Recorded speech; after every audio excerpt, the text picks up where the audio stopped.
Hello boys and girls, welcome. Today I wanted to begin by sharing with you again egg number 5.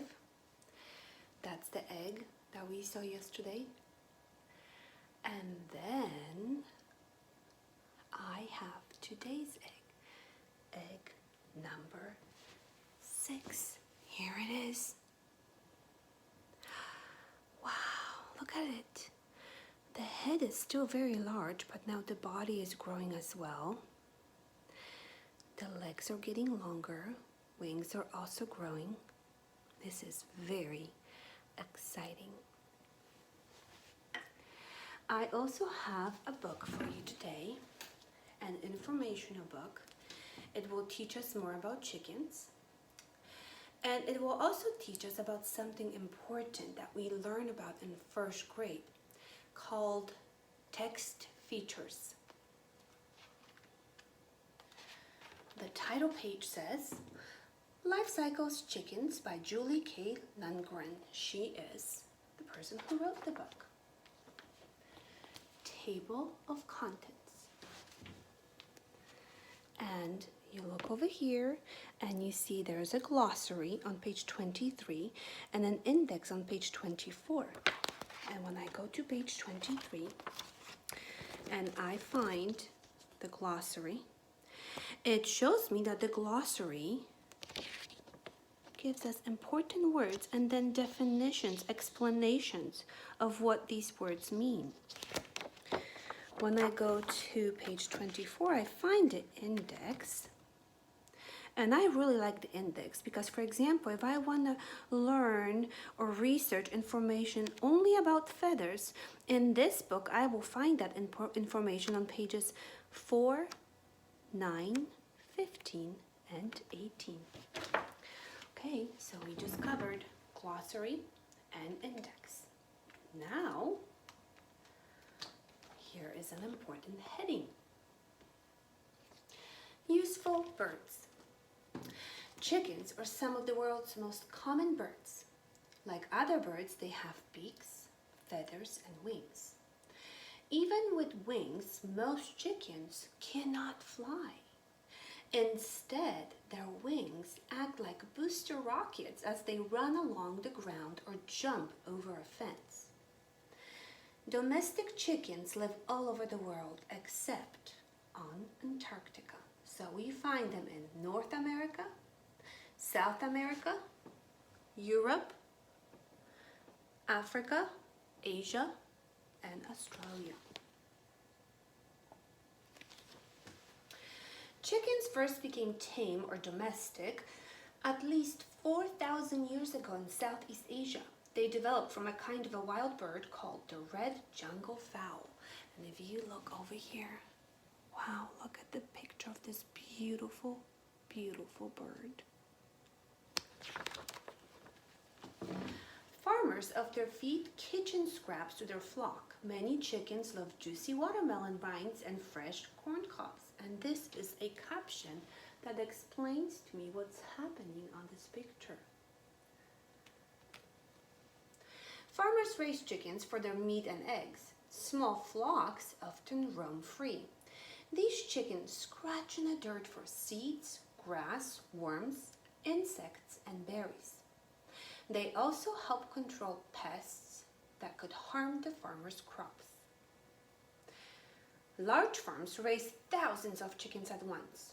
Chickens on large farms grow in pens and eat special feed made of grains and vitamins.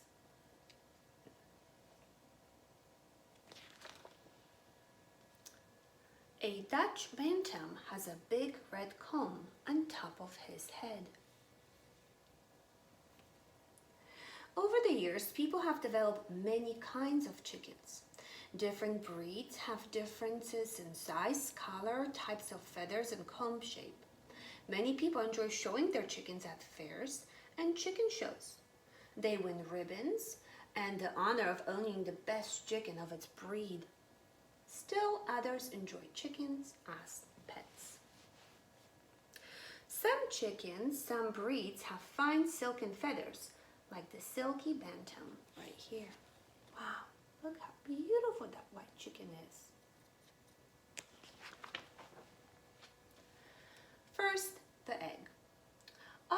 begins, grows, and reproduces, and dies. This life cycle repeats without end. The chicken life cycle starts when a female or hen lays an egg. Only eggs fertilized by a male chicken or rooster will make chicks. Not all chickens or all eggs are white. Different breeds lay different colors of eggs. Eggs can be brown, blue, tan, or green. So this is why we have different colors of eggs, because they came from different breeds of chickens. A hen lays one egg in each day until she has a clutch of several eggs.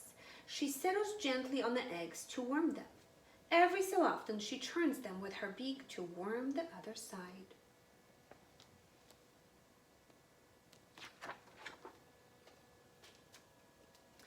Many animals, like foxes, steal and eat chickens and their eggs. At night, chickens are kept safely in a barn or pen. They often roost up high to sleep. To protect their eggs, they lay them in a nest box or hide them. Inside the egg white provides protection and nutrition to the chick. The chick forms in the yolk. The yolk provides the chick's main food. The hard shell protects the chick. And here is something that's also important, an important text feature right here. It's a labeled diagram. It shows you points to the eggshell. It shows you where the egg white is, the egg yolk, and the air pocket. Bird eggs have hard shells with thousands of very tiny holes that allow fresh air to pass through. Oh, look at this page. This is amazing. The chick may take a full day to free itself from its shell. Wow. Cool chicks. The chick rests while its down dries. Here's a baby chick that just hatched and it's still very wet. And its down feathers are wet, you can see that. These chicks right here, their feathers already dried. Eggs hatch in about 21 days. First, sound of tapping and peeping come from the egg. The chick uses a sharp bump on its beak called the egg tooth to chip and hammer its way out of the shell.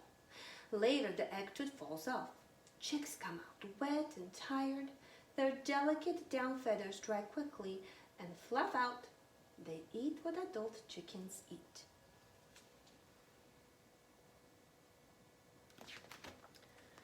Unlike other animals that lay eggs, like snakes and turtles, chickens care for their young. The hen keeps her chicks warm and safe. A curious chick explores the world with its eyes, ears, and beak.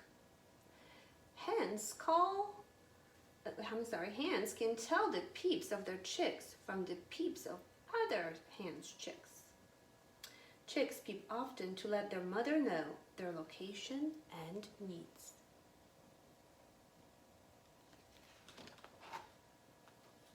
People can raise chicks without a hen too. And that's what we're doing, boys and girls. They order chicks or fertilized eggs through the mail at a farm store or at a nearby farm.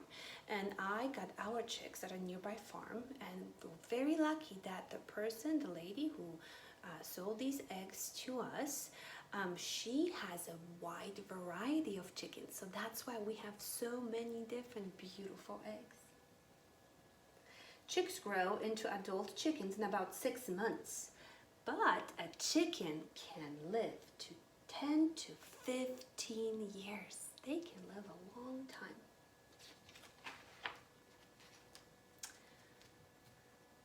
City chickens. More cities are becoming chicken friendly. Laws in many cities allow people to keep one or more hens. Sometimes chicken owners are required to get permission from their neighbors.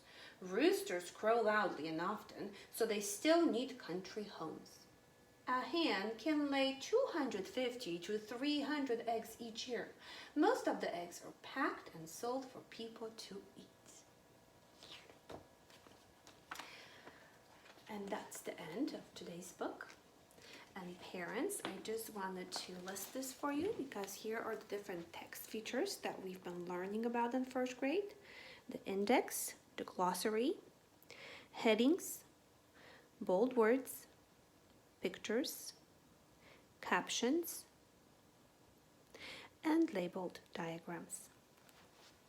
Thank you for meeting with me today, and tomorrow I can't wait to read for you another fiction story about chickens. And by the way, thank you to some of my students who emailed me the most wonderful, creative stories about chickens, and I am truly enjoying reading them. Thank you.